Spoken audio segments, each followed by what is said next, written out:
And here we are, the final mission of the game. And surprisingly enough, it's not the battle that was Yukimura's last stand. Looks like something new on an old map.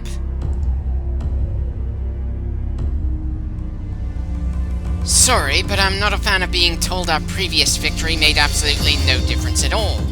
And that doesn't explain why we're the ones defending Ueda Castle when it's supposed to be the Sanada base. I mean, sure, I know historically that happened, but the text before the mission isn't actually explaining why in the context of this campaign.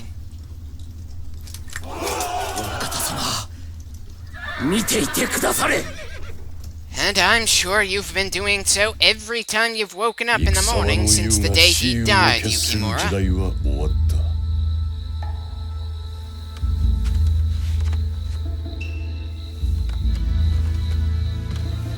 父上、私はもう一度だけ指を取ります。 Well, good, because the previous tenants of that castle want it back. 雪村様にこうして家康を討とうよ。また乱世が来るから、これが最後の機会よ。 If us winning the previous battle didn't change the tide enough to prevent Hideyoshi from taking control before Ieyasu, you're not gonna be able to take Ieyasu down even if you win here, girl. この戦いが終われば、私はまた弓を置きます。 Bold words, considering there's a lot more fighting you'll be doing in later games in the series after this point in the timeline, and I am somehow disappointed that Ina's growth didn't seem to take her far at all, though maybe my expectations were too high. Anyway, despite the fact that the cutscene showed us in the deepest part of the castle, this mission is entirely outside of it.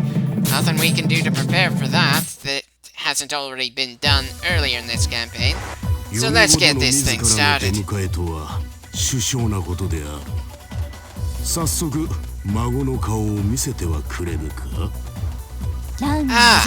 at least Masayuki is acknowledging that Ina married one of his two sons.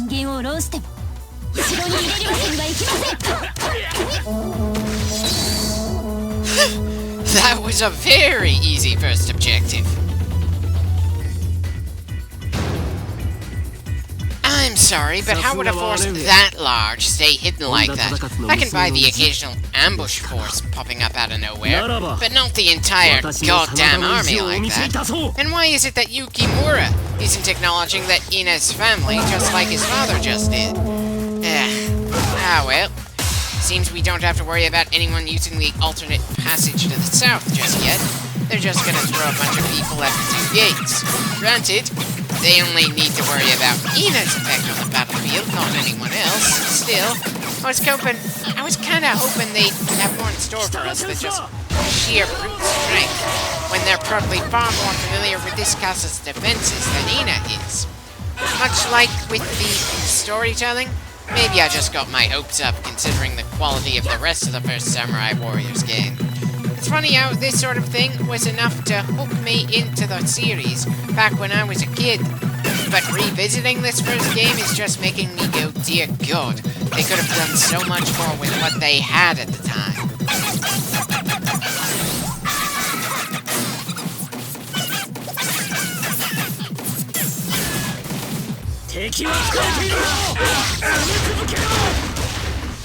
Oh, that is such utter bullshit. We're not exhausted. We haven't even been sent into yellow condition so far in this fight.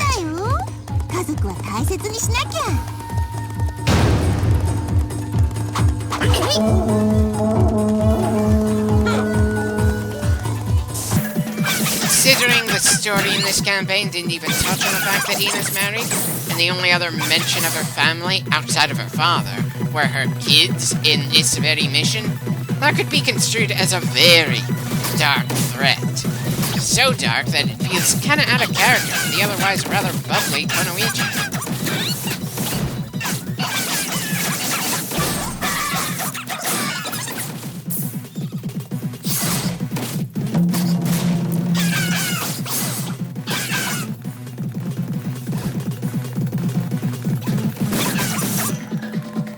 Looks like we have plenty of time to intercept her even after we did a bit more fighting.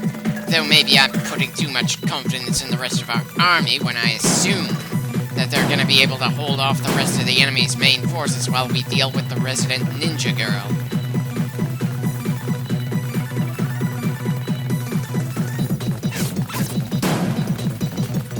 Okay, not even sure why one of our bodyguards went down when we've been doing pretty well so far.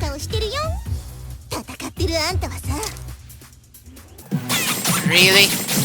I was kind of expecting another back and forth conversation between the two. Wait, we've got another man down? I know our perspective on the overall battle is pretty limited, even when you take into account the mini-map. But come on! The way they're dropping right now, you'd think this battle is the toughest we've come across in the game. But I'm pretty sure that these same bodyguards managed to get through Yukimura's final mission without losing so many of their number, despite everything that was going on around them at the time, and the fact that they were lower leveled.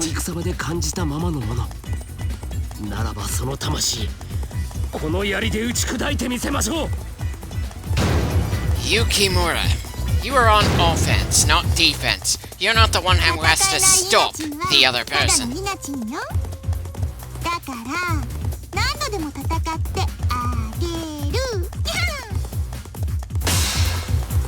Oh, come on. Why does she have to pop up multiple times in the same mission? I mean, sure, ninjas with shadow clones is kind of a standard thing, even if we could never use that ability when we control either Kunoichi or Hanzo. But still, come on. I doubt she's going to be any more difficult to take down the second time compared to the first fight in this very same mission. Just like I very much doubt that Masayuki is going to be any more difficult to take down than he was at the start of the mission as well. Them coming back at this point is just extending this mission for the sake of trying to make it last a little longer.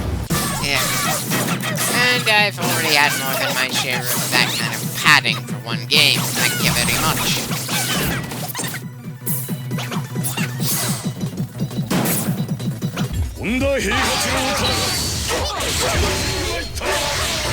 I'm sorry, was I supposed to consider that heartwarming? Because I was pretty sure that part of the point of this campaign's story was Ina trying to find her own place in all of this. And it's made just a little bit worse, because dear God, over the course of this campaign we haven't seen anything that actually makes me feel like Ina absolutely needed her father here. She is capable of taking down entire armies on her own.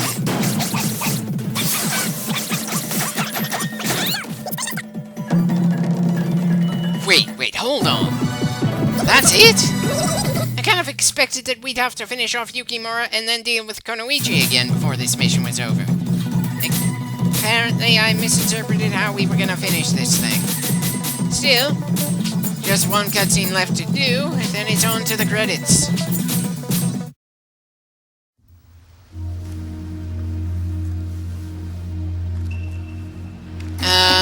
Ina? As important as a string is to a bow, I don't think cutting that string is gonna make that weapon worthless forever. Especially considering how many people died due to us hitting them with the bow itself.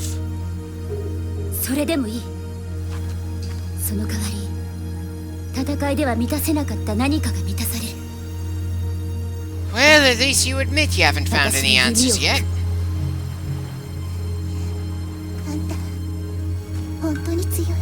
I'm sorry, is Kunoichi supposed to be mortally wounded here? Because I'm only getting the sense that she's a drunk with a sore arm.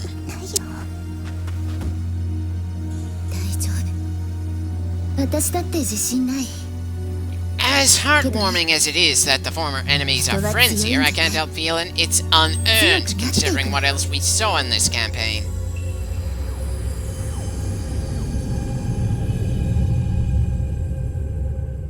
Okay, what the hell's with Ina's image fading into the stars there?